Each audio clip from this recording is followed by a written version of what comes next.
എല്ലാത്തിനോടും ആദരവ് കാണിക്കുകയും വേണം. പക്ഷെ നമ്മൾ ഈ ജന്മം പരമാത്മാവാണ് ലക്ഷ്യം, അതാണ് സാക്ഷാത്കരിക്കേണ്ടത്. അത് ജീവിച്ചിരിക്കുമ്പോൾ വേണം. ഭൂമിയിലാണ് ഈ സ്വർഗം, ആകാശത്തിലല്ല. സൂര്യന് മെഴുകുതിരിയുടെ ആവശ്യമില്ല, നദിക്ക് പ്രത്യേകിച്ചൊരു ദാഹമില്ല, വെള്ളത്തിന് വേണ്ടിയുള്ള ദാഹം നദിക്കില്ല. പക്ഷെ നമ്മുടെ ഓട പോലുള്ള മനസ്സാണ്. അപ്പൊ ഓട പോലുള്ള മനസ്സ് നദിവെള്ളം കോരി വൃത്തിയാക്കുന്നത് പോലെ ആ മനസ്സിനെ ശുദ്ധീകരിക്കാൻ ഈശ്വരപ്രമ എന്ന ഫിൽറ്റർ കൊണ്ട് ആ മനസ്സിനെ ശുദ്ധീകരിക്കാൻ പറ്റുള്ളൂ. ഈശ്വരാകുന്ന ടോർച്ച് കൊണ്ട് അന്ധകാരം താണ്ടാൻ പറ്റുള്ളൂ. അതുകൊണ്ട് ആ ഒരു മനോഭാവം നമ്മൾ ഉള്ളിലേക്ക് ഉണരുക എന്നുള്ളൊരു തത്വമാണ്. മഹാഭാരതവും ഭാഗവതമൊക്കെ എടുത്തു നോക്കിയാൽ പക്ഷിമൃഗാദികളെയും വൃക്ഷലതാദികളെയും ഒന്നിനെയും തള്ളിയൊരു കഥയില്ല. എല്ലാത്തിനും അംഗീകരിച്ചുകൊണ്ടാണ് മഹാഭാരതവും രാമായണവും അല്ലെങ്കിൽ ഭാഗവതവും എല്ലാ ജീവജാലങ്ങളെയും, ഒരു ജീവജാലങ്ങളെയും തള്ളുന്നില്ല. എല്ലാത്തിനെയും അംഗീകരിച്ചാണ്. എല്ലാം ഓരോരോ കഥാപാത്രങ്ങളാണ്. പരസ്പരം സഹായിച്ചും ഒക്കെയാണ് നമുക്ക് കാണിച്ചത്. പറയാൻ ലക്ഷക്കണക്കിനുണ്ട്, പക്ഷേ ഞാൻ ഒരെണ്ണം എടുത്തു പറയാം. ജടായു പക്ഷി കണ്ടു സീതയും രാവണൻ കൊണ്ടുവന്നത്. പക്ഷെ ആ ജടായു പക്ഷിക്ക് അറിയാം ഇയാൾ ചെയ്യുന്ന അധർമ്മമാണ്. പക്ഷെ ഇയാളുമായി യുദ്ധം ചെയ്താൽ എനിക്ക് സീതയെ രക്ഷിക്കാൻ പറ്റത്തില്ലെന്നുള്ള അറിയാം. എന്നാലും ജടായു പക്ഷി ചിന്തിച്ചത് പറ്റിയില്ലേലും നമുക്കൊന്ന് പൊരുതി നോക്കാം എന്നും പറഞ്ഞാണ് പൊരുതാൻ പോയി. അയാൾ വലുതാണ്, ഞാൻ ചെറുതാണ് എന്നും പറഞ്ഞ് വെറുതെ ഇരുന്നില്ല. കഴിവില്ല എന്നും പറഞ്ഞ് വെറുതെ ഇരുന്നില്ല. ധർമ്മത്തിന് വേണ്ടി ആ പക്ഷി പൊരുതി. അപ്പോൾ ധർമ്മത്തിന് വേണ്ടി പൊരുതി അങ്ങനെ വീണു. ആ ധർമ്മത്തിന് വേണ്ടി പൊരുതി കൊണ്ട് രാമൻ്റെ ദർശനവും കിട്ടി. രാമനെ കണ്ടാണ് പിന്നെ മരിക്കുന്നത്. അപ്പം ചെറിയൊരു പക്ഷിയാണേലും ആ ധർമ്മത്തിന് വേണ്ടി പൊരുതിയായിട്ട് കാണിക്കുന്നു. ജടായു പക്ഷി എന്നെ തന്നെ കൊണ്ട് പറ്റത്തില്ല, അറിയാം. പറ്റില്ല എന്ന് പറഞ്ഞിട്ടൊന്നും പ്രയത്നിക്കായിരുന്നില്ല. പറ്റുന്നത് ശ്രമിക്കാം. ആത്മവിശ്വാസത്തോടുകൂടി നമുക്ക് നല്ല ശ്രമിച്ചു നോക്കാം. വിജയിച്ചാലോ ഇല്ലല്ലോ, ലോട്ടറി എടുക്കുന്നവരാ.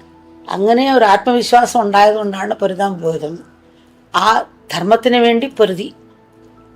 പക്ഷേ ഭഗവാൻ വരെ ജീവൻ കടന്നു, ഭഗവാന്റെ പാദത്തിൽ ലയിച്ചു. മാത്രമല്ല, ഈശ്വരന് ആരുടെ ഉപദേശം ആവശ്യമില്ലെങ്കിലും ഈ വഴി കൂടാണ് പോയത്, ഇങ്ങനെ കൊണ്ടുപോയെന്നുള്ള അടയാളവും കൊടുത്തു. നമ്മുടെ ഓരോ സൽപ്രവൃത്തിയും ഈശ്വരനിലേക്കുള്ള പാത തെളിക്കുകയാണ്. അനൻ്റെ പാതയുടെ മുള്ളു മാറ്റുന്നവൻ സ്വന്തം പാതയിൽ പുഷ്പം വിടർത്തുവെന്നാണ്. നമ്മുടെ പാതയിലെ മുള്ളും നമ്മുടെ പാതയിലെ പുഷ്പം നമ്മൾ തന്നെ, നമ്മുടെ പാതയിലെ വെളിച്ചവും ഇരുട്ടും നമ്മൾ തന്നെ. അത് കഴിഞ്ഞ് രാമായണത്തിൽ നമുക്കറിയാം വേറൊരു കഥ. അണ്ണാൻ കുഞ്ഞിൻ്റെ സീതയെ കൊണ്ടുവരാൻ പാലം കെട്ടുന്ന സമയത്ത് കുരങ്ങന്മാരെല്ലാം വലിയ വലിയ വലിയ കല്ല് കൊണ്ടുവരുന്നു. അപ്പോൾ എൻ്റെ ഭഗവാന് ഞാൻ എന്ത് ചെയ്യും ഈശ്വരാ, എന്നെ കൊണ്ട് എന്ത് പറ്റുമെന്ന് തോന്നിയപ്പോഴാണ്, ചിന്തിച്ചപ്പോഴാണ് അണ്ണാൻ തോന്നി ആ വെള്ളത്തിൽ പോയി മുങ്ങുക, മണ്ണിൽ പോയി ഉരുളുക, ആ പാലം കെട്ടുന്നിടത്ത് കൊണ്ടുവന്ന് ആ മണ്ണവിടെ കുടഞ്ഞിടുക, പിന്നെയും മണ്ണിൽ ഉരുളുക, പിന്നെ അവിടെ വന്ന് കുടഞ്ഞിടുക, പിന്നെയും ഉരുളുക, ഉടഞ്ഞിടുക. അപ്പോഴാണ് രാമൻ വന്ന് കണ്ടത് ഈ എണ്ണാൻ കുഞ്ഞിന് ഒന്നും കഴിവില്ലെങ്കിലും തൻ്റെ ആ മനസ്സ്, തൻ്റെ പ്രഭുവിന് തനിക്കുണ്ടാകുന്ന ചെയ്യണം, ആ മനോഭാവം കണ്ടപ്പോൾ രാമന് കാരുണ്യം തോന്നി തടയുന്നതാണ് ആ മൂന്നുകാരൻ. അപ്പോൾ രാമൻ ഈശ്വരനാണ്. എന്നിട്ട് ആ ജീവിയെ കയ്യിലെടുത്തിട്ട് നന്ദി പ്രകടിപ്പിച്ചു എന്നുള്ളതാണ്. എല്ലാത്തിനോടും നന്ദി ഈശ്വരൻ പോലും കാണിക്കുന്നുണ്ടെന്നുള്ളതാണ്. ചെയ്തവനോട് നന്ദി പുലർത്തുക. ഇതെല്ലാം ചെറിയ ജീവിയാണെങ്കിലും വലിയ മനസ്സിനെ സ്വീകരിക്കാനുള്ള ആ മനോഭാവമുണ്ട്. ആ കാരണം തന്നെ കൊണ്ട് കഴിവില്ല എന്ന് ചിന്തിച്ചില്ല. തനിക്ക് പറ്റുന്ന ചെയ്യുക, തനിക്ക് പറ്റുന്ന ചെയ്യുക. കഴിവില്ല, മറ്റവരൊക്കെ വലിയവരാണ്, ഞാൻ ചെറിയവരാണ് എന്ന് മാറി നിന്നില്ല. അതുപോലെ നമുക്ക് ഈ ആത്മവിശ്വാസം വളർത്തിയെടുത്ത് നമുക്ക് പറ്റുന്നത് ചെയ്യാം. പറ്റുന്നത് ചെയ്ത് വന്നാൽ പഴയതിലുപരിയായി പ്രകൃതിയെ നമുക്ക് സംരക്ഷിക്കാം, മറ്റുള്ളവരെ സഹായിക്കാൻ നമുക്ക് പറ്റും.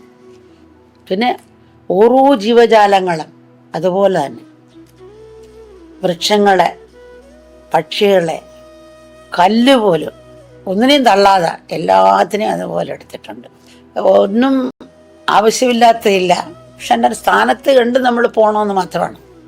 അപ്പോൾ ഒന്നും നമുക്ക് ആവശ്യമില്ലാത്തതില്ല, എല്ലാം നമ്മളെ സഹായിച്ചുകൊണ്ടിരിക്കുക പരസ്പരം. നമ്മൾ മാത്രം ദ്രോഹിച്ചും എടുത്തും നശിപ്പിച്ചും പോവുകയാണ്.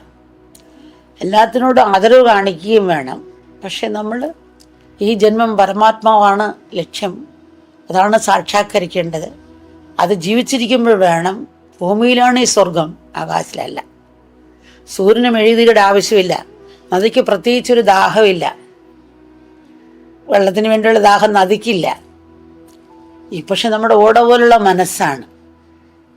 അപ്പോൾ ഓട പോലുള്ള മനസ്സ് നദിവെള്ളം കോരി വൃത്തിയാക്കുന്നത് പോലെ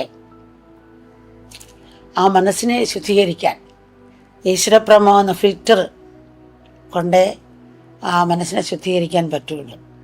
ഈശ്വരാകുന്ന ടോർച്ച് കൊണ്ടേ അന്ധകാരം താണ്ടാൻ പറ്റുള്ളൂ. അതുകൊണ്ട് ആ ഒരു മനോഭാവം നമ്മൾ ഉള്ളിലേക്ക് ഉണരുക എന്നുള്ളൊരു തത്വമാണ്.